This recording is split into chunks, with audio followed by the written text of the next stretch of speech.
اگر کوئی شخص برہنہ ہو کر غسل کرتا ہے تو کیا اس کا غسل ہو جاتا ہے؟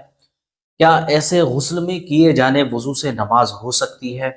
کیا ہم باتھ روم کے اندر بغیر کپڑے پہنے ہوئے وضو کر سکتے ہیں؟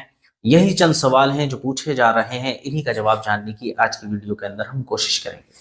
السلام علیکم ورحمۃ اللہ وبرکاتہ۔ ناظرین اکرام، امید کرتا ہوں کہ آپ تمامی حضرات خیریت سے ہوں۔ ناظرین، جیسا کہ آپ کو معلوم ہے کہ آج کی ویڈیو کا ٹاپک ہے کہ برہنہ یعنی بغیر کپڑوں کے ہم باتھ روم کے اندر اگر نہا رہے ہیں تو ہمارا غسل ہوگا یا نہیں ہوگا، یہی ہم جاننے کی کوشش کریں گے۔ لیکن اس سے پہلے ہمارے لیے یہ جاننا بہت زیادہ ضروری ہو جاتا ہے کہ غسل کن باتوں سے فرض ہوتا ہے۔ جی، کیونکہ غسل کی فرضیت کا ہی ہمیں معلوم نہیں ہوگا تو ہم غسل ٹھیک سے کریں یا خراب طریقے سے کریں تو اس کا کیا فائدہ۔ پہلے آپ کو ان باتوں کو جان لینا چاہیے جن باتوں کے چلتے غسل آپ کے اوپر فرض ہو جاتا ہے۔ دیکھیں، وہ چند باتیں ہیں۔ نمبر 1، منی کا شہوت کے ساتھ اپنے بدن سے فارغ ہونا، یعنی شہوت کے ساتھ اگر آپ کی منی نکل کر کے باہر آ گئی ہے تو آپ کے اوپر غسل فرض ہو جاتا ہے۔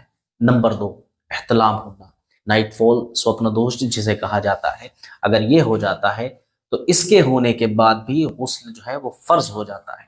اب غسل فرض ہو جاتا ہے تو آپ کو غسل ضرور کرنا چاہیے، کیونکہ اگر آپ غسل کی فرضیت کے بعد بھی غسل نہیں کر رہے ہیں تو اس میں یہ ہوتا ہے کہ آپ کی گئی تمام عبادتیں ضائع ہوتی ہیں، کوئی اس سے فائدہ حاصل نہیں ہونے والا۔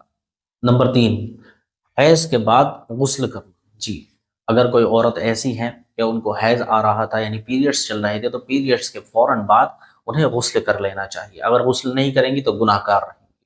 اسی طرح نمبر 4 پر آتا ہے ہم بستری۔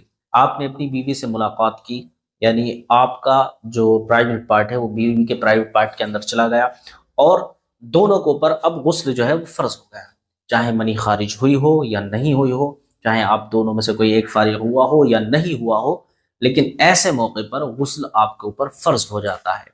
اسی طرح نفاس کسے کہا جاتا ہے؟ جب ڈلیوری کے بعد عورت کو خون آنا اسٹارٹ ہوتا ہے، جی، جس کی آخری مدت 40 دن تک بتائی جاتی ہے، اور کسی کا پہلے ختم ہو جاتا ہے، جس کو اکثر عورتیں جو ہیں وہ چھلے کا نام دیا کرتی ہیں کہ 40 دن کا چھلا۔ جی، وہی عورت جو بچہ پیدا ہونے کے بعد خون آتا ہے، جب وہ رک جاتا ہے تو اس کے بعد عورت کے لیے غسل کرنا فرض ہو جاتا ہے۔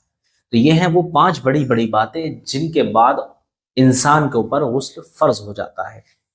اب بات کر لیتے ہیں غسل کرنے کے طریقے کی۔ غسل کرنے کا طریقہ دیکھیں، سنتی طریقہ تو وہی ہے جو میں پہلے کی ایک ویڈیو کے اندر بتا چکا ہوں، لیکن کم از کم آپ کو اتنا ضرور آنا چاہیے کہ آپ جب باتھ روم کے اندر داخل ہوں سب سے پہلے آپ کو اپنے ہاتھوں کو دھونا ہے اور کلی کرنی ہے۔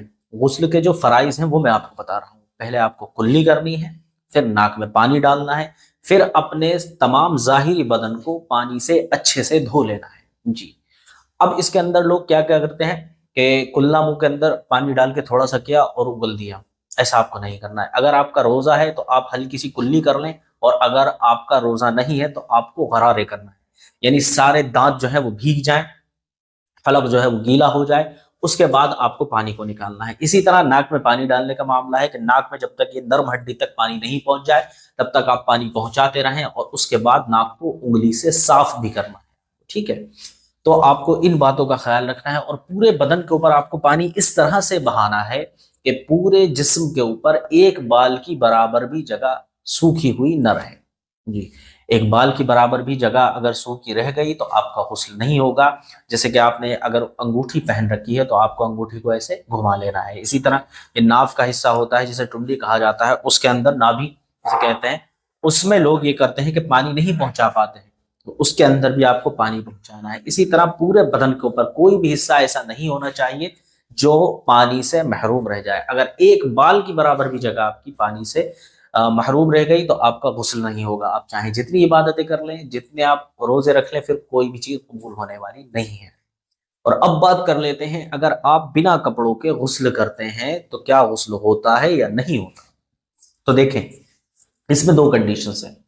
پہلی کنڈیشن، آپ غسل کسی ایسی جگہ پر کر رہے ہیں جہاں پر آس پاس لوگ موجود ہیں اور وہ آپ کو دیکھ رہے ہیں، یعنی بے پردی کی جگہ ہے، پردہ وہاں پر نہیں ہو رہا، پردے کا اہتمام نہیں ہے، تو ایسے موقع پر یہ ہے مرد کے لیے کم سے کم ناف سے لے کر اور گھٹنوں سے نیچے تک کا حصہ کپڑے سے ڈھکا ہوا ہونا چاہیے، جسے ستر عورت کہا جاتا ہے۔ یہ ڈھکا ہوا ہونا چاہیے اور وہاں پر آپ غسل کر سکتے ہیں۔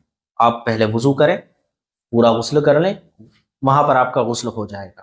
اور یہی کام جب آپ باتھ روم کے اندر کر رہے ہوتے ہیں، اور باتھ روم بھی کیسا، چار دیواری ہونی چاہیے، گیٹ ہونا چاہیے، یعنی پورا پردے کا معقول اہتمام ہے اس کے اندر، اور اوپر سے چھت ڈلی ہوئی ہے۔ ایسے مقام پر آپ پورے کپڑے اتار کر بھی غسل کر سکتے ہیں۔ جی، اب آپ کو غسل کس طرح سے کرنا ہے؟ دیکھیں، فرض چیزیں تو میں نے پہلے بتا دی، لیکن اب آپ جب باتھ روم کے اندر داخل ہوں گے، آپ نے پورے کپڑے اتار رکھے ہیں، تو پہلے آپ کو اپنا یہ والا حصہ دھونا ہے جو ناپاک حصہ ہے جسے کہا جاتا ہے۔ یعنی آپ اگر ناپاکی کے بعد غسل کر رہے ہیں تو جہاں حصے پہ آپ دیکھ رہے ہیں گندگی لگی ہوئی ہے، آپ کو وہ حصہ دھونا ہے۔ اس کے بعد پورا وضو کرنا ہے۔ وضو کرنے کے بعد آپ کو ٹھیک طریقے سے اپنی باڈی کے اوپر پانی بہانا ہے۔ اگر آپ باتھ روم کے اندر بغیر کپڑے پہنے غسل کر رہے ہیں تو اس میں کوئی بھی قباحت نہیں ہوگی، تو اس غسل سے آپ نماز بھی پڑھ سکتے ہیں اور آپ پاک ہو گئے۔ اب آپ کو کوئی اور وضو بھی کرنے کی ضرورت نہیں ہے، اسی وضو سے آپ نماز بھی پڑھ سکتے ہیں۔ لیکن سب سے پہلے آپ کو اپنی نیت ضرور کر لینی چاہیے۔ اب نیت کس طرح سے کرنی چاہیے؟ نیت آپ منہ سے کہیں نہ کہیں، باتھ روم کے اندر داخل ہونے سے پہلے اپنے مائنڈ کو اس طرح سے سیٹ کر لیں کہ بھائی مجھے اب اپنے لیے پاکی حاصل کرنی ہے، یا آپ زبان سے بھی کہہ سکتے ہیں کہ نیت کرتا ہوں میں پاکی حاصل کرنے کی۔ آپ بس اتنا کریں اور باتھ روم کے اندر آپ بغیر کپڑوں کے نہا سکتے ہیں، کوئی اس میں قباحت والی بات نہیں ہے۔ تو امید کرتا ہوں آج کا ویڈیو آپ کو پسند آیا ہوگا۔ ویڈیو پسند آیا ہو تو ویڈیو کو لائک کریں، چینل کو سبسکرائب کریں اور اس ویڈیو کو اپنے دوستوں تک ضرور پہنچائیں۔ السلام علیکم ورحمۃ اللہ وبرکاتہ۔